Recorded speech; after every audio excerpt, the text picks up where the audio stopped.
el abogado Carlos Lombardi, referente de la red, es lapidario. A cada cura abusador le corresponde un obispo encubridor.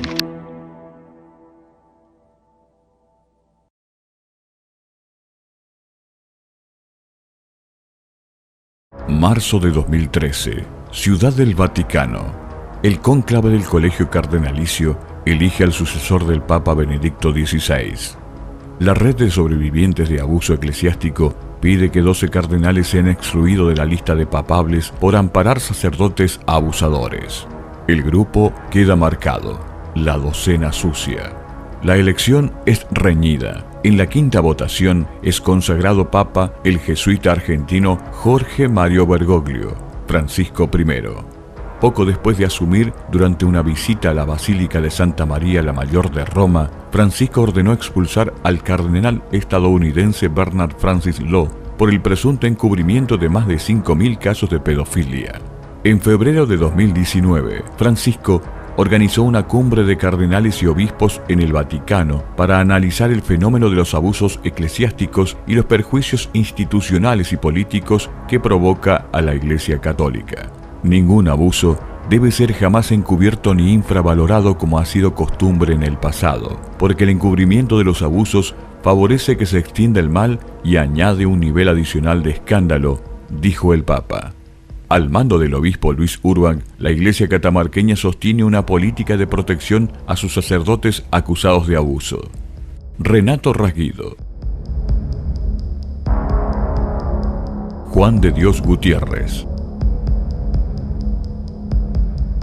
Moisés Pachado.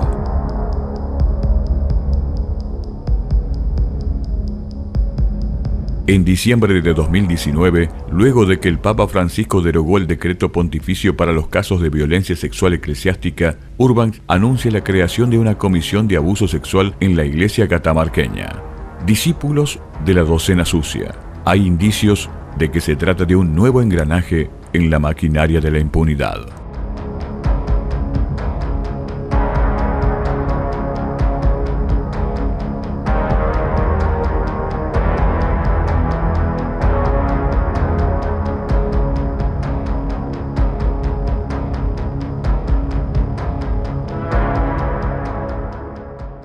¿Cómo le va, Vera? ¿Bien? Muy bien, Carpi, ¿cómo estamos? Bueno, ahí hemos visto el informe. Este fue parte, bueno, está muy acosada la Iglesia, muy cercada por el tema este de los abusos, de la pederastia de muchos de sus miembros y la protección que les brinda. Esto es un tema central en la agenda del Papa Francisco. Tuvo problemas, inconvenientes en varios de sus viajes por los reclamos al respecto. Y bueno, y en estos días se empieza a juzgar y se está juzgando acá en Catamarca el primer caso de abuso eclesiástico que tiene como imputado al sacerdote Juan de Dios Gutiérrez. Todavía sacerdote, o sea, la Iglesia no ha tomado ninguna medida. ¿Cómo se llega a esta instancia del juicio, Pablo? Bueno, Juan de Dios Gutiérrez llega en libertad al debate. Estuvo solamente detenido poco más de un mes, luego de aquella denuncia de septiembre del 2015, la denuncia realizada por la madre de un adolescente de Belén. Recordemos, Gutiérrez estaba al frente de un movimiento juvenil católico de la parroquia de Belén, a donde asistía esta joven que luego se convertiría en su víctima y denunciante. Gutiérrez llega en libertad con una imputación de abuso sexual con acceso carnal agravado por su condición de ser integrante de un culto religioso. Y el debate está previsto que comience en la Cámara 3 a lo largo de 4 o 5 jornadas y se realizará bajo la modalidad virtual. Bueno, la defensa de Gutiérrez quedó a cargo del doctor Gustavo Martínez Azar. 7:30 hizo todas las gestiones para tener la palabra del sacerdote o de su abogado. Bueno, y estos intentos fueron infructuosos. Obviamente, el doctor Martínez Azar debe estar en una situación muy incómoda por defender un reo de esta naturaleza. Vamos a ver el informe que hicimos en 7:30 en febrero de 2019. Fue en el primer informe 7:30 que salió al aire, donde tratamos el caso de los abusos eclesiásticos, entre ellos el de Juan de Dios Gutiérrez.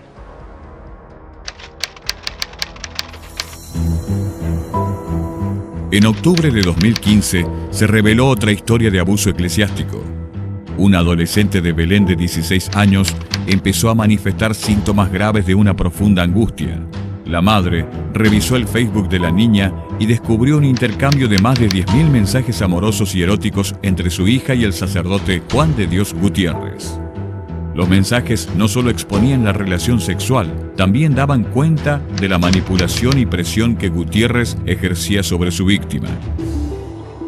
El caso cobró relieve nacional. La madre de la chica recibió una carta del obispado. Poco después de que el caso tomó estado público, se realizó una marcha de apoyo a la víctima. La concurrencia fue exigua. Los partidarios de Gutiérrez organizaron entonces una serie de contramarchas pidiendo la libertad del cura abusador.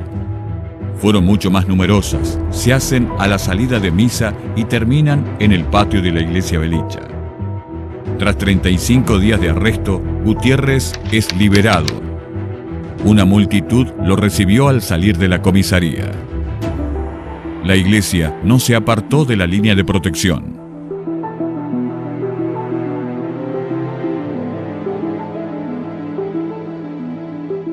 La familia de la víctima resiste. Hay que tener mucha fuerza ahora más que nunca porque se nos viene un gran trabajo de preparación, más que todo emocional para mi hija, porque no es lo mismo la audiencia que hemos pasado que enfrentar un juicio en donde todo va a salir a la luz, en donde las pruebas que tenemos van a salir a la luz también y obviamente que vamos a recibir de todo, apoyo y ataques también. Estamos preparándonos para eso. Las pericias psicológicas y psiquiátricas del sacerdote marcaron patologías.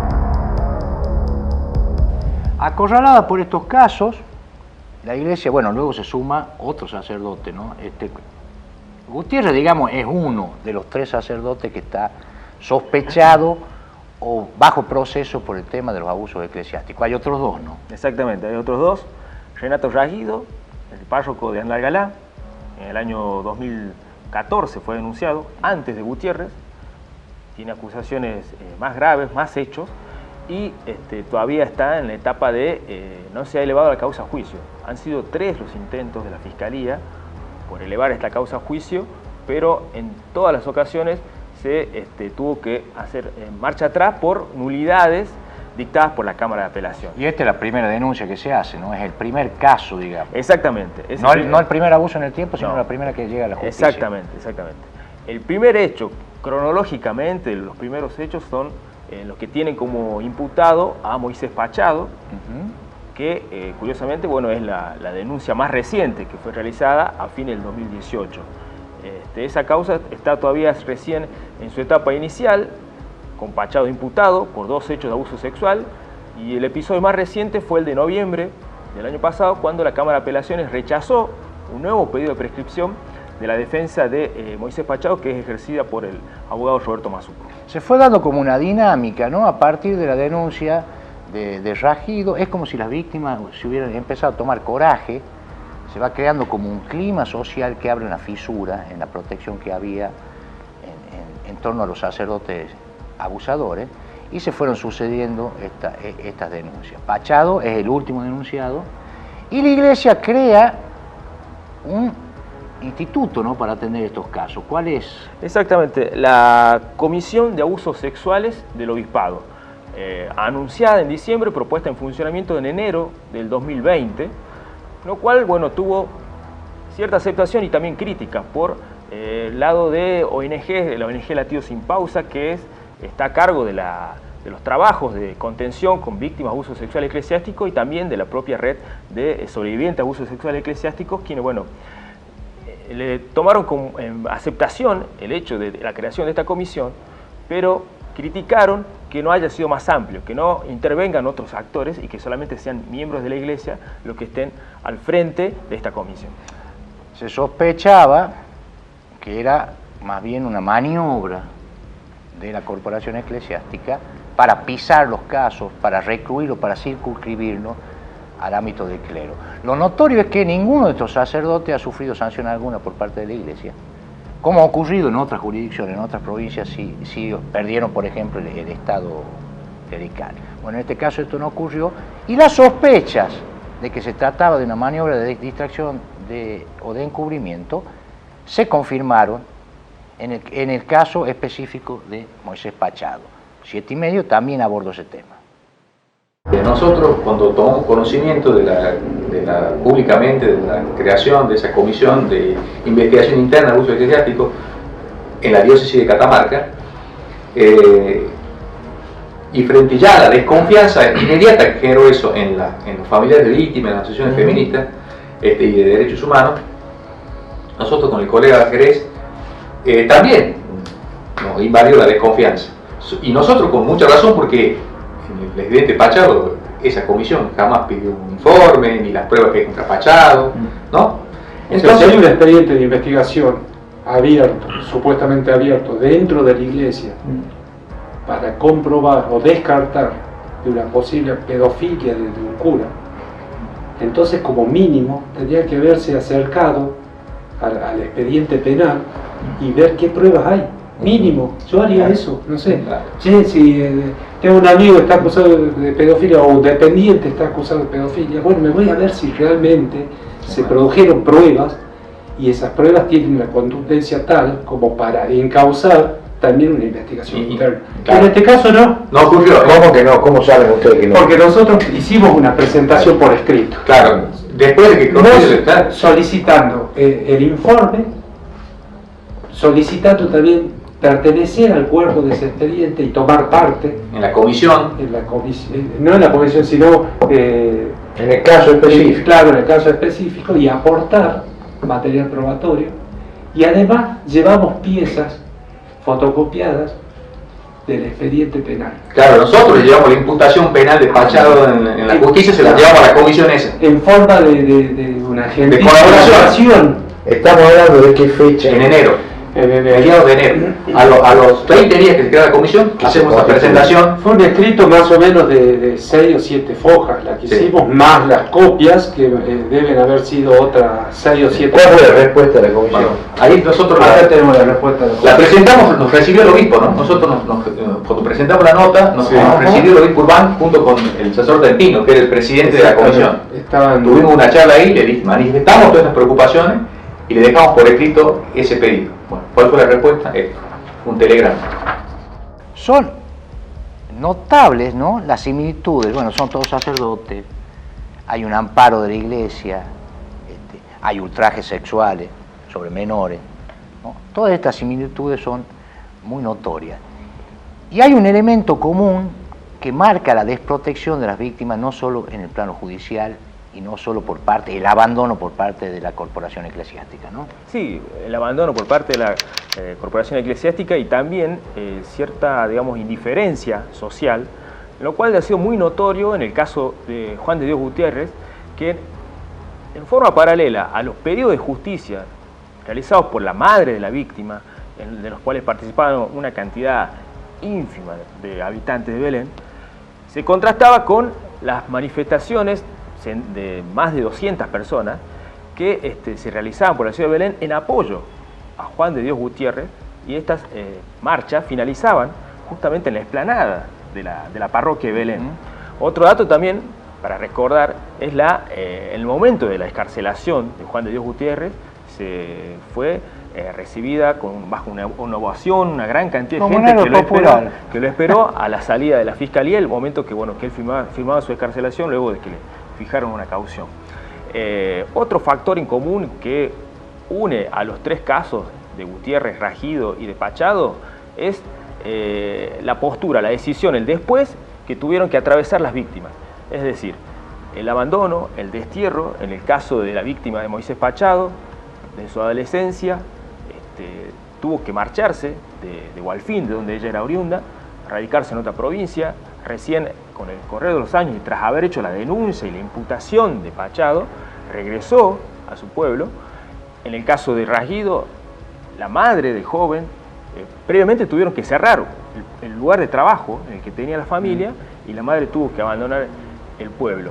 En el caso de la víctima de Juan de Dios Gutiérrez, junto a su madre y su hermana, tuvieron que trasladarse y comenzar una nueva vida en esta ciudad debido al hostigamiento, al acoso que sufría la joven a la escuela secundaria a la que asistía ahí en la ciudad de Belén. Víctimas a la intemperie. Es un abuso evidente de poder. Y Gutiérrez es como una suerte de síntesis, se dan muy ostensiblemente estos elementos que acaba de marcar Pablo. Una asimetría tremenda, brutal, entre los victimarios y la víctima. Las ovejas a merced de los lobos, pastores convertidos en lobos, ¿no? Esta asimetría es económica, social y política. Económica porque la Iglesia tiene incontables, casi infinitos recursos materiales para atender un procedimiento y así extender en el tiempo y jugar a la prescripción, que es la estrategia clásica de todos los abogados que defienden a estos sacerdotes. Social por este abandono al que hacía mención Pablo, esta revictimización y esta sistemática y permanente que empuja hasta el exilio a las víctimas. Y política porque la Iglesia está financiada por el Estado. En Catamarca lo del Estado laico es bastante teórico, bastante relativo. La Iglesia recibe muchos fondos del Estado provincial, financia, no paga sus servicios, se le hacen las refacciones edilicias, incluso negocios como los de las playas de estacionamiento. Mucho dinero circulando ahí y es un enorme paraguas que recibe la corporación eclesiástica en el que se ampara. Esto obedece a una cuestión cultural en Catamarca. La Iglesia Católica administra el manto de la Virgen del Valle, que nos protege, dicen, a todos los catamarqueños. Esa administración le sirve también a la Iglesia para facturar y para encubrir a sus pederastas.